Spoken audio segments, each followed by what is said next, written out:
चुनाव आयोग इलेक्शन की घोषणा करता है चुनाव की तारीखों का। उससे पहले बीजेपी की आईटी सेल को पता होता है कि चुनाव कब होना है।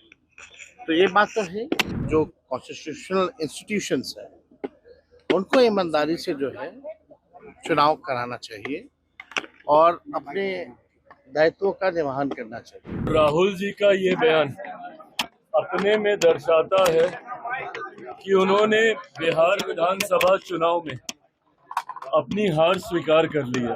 दिक्कत कांग्रेस और उनके नेताओं में यही है कि जब जरूरत आत्ममंथन करने की है तो उस वक्त ये लोग बहाने ढूंढते हैं चुनाव हारने के। 2014 के बाद से जब से नरेंद्र मोदी जी प्रधानमंत्री बने हैं तब से जितने भी कॉन्स्टिट्यूशनल इंस्टीट्यूशंस हैं, संवैधानिक संस्थाएं हैं, सबको हाईजैक कर रखा है।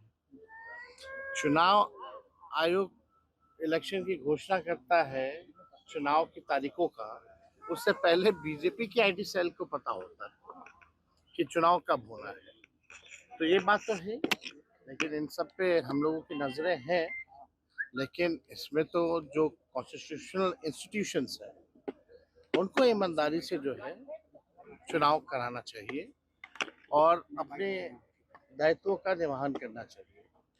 अगर कॉन्स्टिट्यूशनल इंस्टीट्यूशन अगर बर्बाद हो जाएगा तो लोगों को जस्टिस और न्याय कहाँ मिलेगा।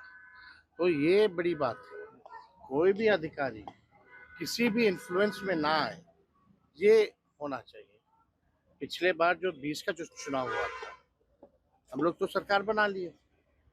पहली बार उस समय इलेक्शन कमीशन ने 3 बार प्रेस कॉन्फ्रेंस करके जस्टिफाई किया आखिर चुनाव की गिनती क्यों रोकी गई शाम में।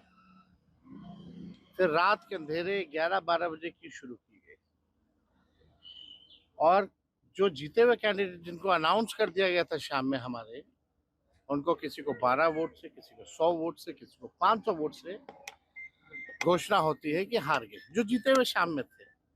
अनाउंस्ड ये कह के कि भाई अपडेट किया जा रहा है कंप्यूटर में। तो इस तरह की बातें तो हैं। साथ में सभी लोगों को सजग भी रहने की जरूरत है और देश की जनता ये मानती है कि जितने इंस्टीट्यूशंस हैं अब बीजेपी का एक प्रकोष्ठ के रूप में पार्टी का काम करती है। तो राहुल जी का ये बयान अपने में दर्शाता है कि उन्होंने बिहार विधानसभा चुनाव में अपनी हार स्वीकार कर ली है। जिस तरीके से महाराष्ट्र में ये लोग बुरी तरीके से चुनाव हारे हैं, दिक्कत कांग्रेस और उनके नेताओं में यही है कि जब जरूरत आत्ममंथन करने की है तो उस वक्त ये लोग बहाने ढूंढते हैं चुनाव हारने के।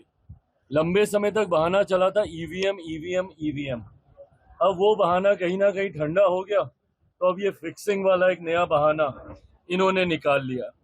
और जो लोग चुनाव आयोग पे उंगली उठाते हैं, सवाल करते हैं और जिनका समर्थन यहाँ के क्षेत्रीय दल करते हैं, क्या वो व्यवस्था सही थी जब एक कलम से चुनाव आयोग की नियुक्ति हो जाती थी? कांग्रेस के जमाने में कैसे चुने जाते थे? एक हस्ताक्षर से चुने जाते थे ना। आज तो फिर भी ये व्यवस्था बना दी है कि जब तक विपक्ष के दल की सहमति, रजामंदी नहीं होगी, एक कमेटी का गठन कर दिया गया जिसमें एलओपी की भी भूमिका है, उसके बाद इनकी नियुक्ति होती है। तो एक ऐसी व्यवस्था पे इनका प्रश्न चिन्ह है जहां पे एक समिति के द्वारा इलेक्शन कमीशन को चुना जा रहा है। पर जब कांग्रेस के जमाने में एक हस्ताक्षर से चुन लिया जाता था, वो व्यवस्था सही थी। हकीकत है कि अगर इनको किसी एक व्यवस्था में नुक्स निकालने हैं, किसी एक संस्था में नुक्स निकालने हैं, तो वो कॉन्स्टिट्यूशन बॉडीज नहीं है, वो इनकी अपनी पार्टी है, कांग्रेस की पार्टी।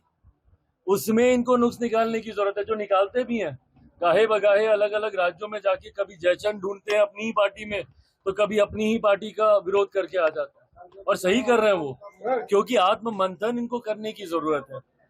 और आत्ममंथन नहीं करने की वजह से हर बार हार का ठीकरा, कभी चुनाव आयोग पे थोपना, कभी किसी फिक्सिंग पे थोपना, कभी ये बोलना कि भैया ईवीएम खराब है, ये अपने में दर्शाता है कि इन्होंने बिहार में भी हार मान ली है।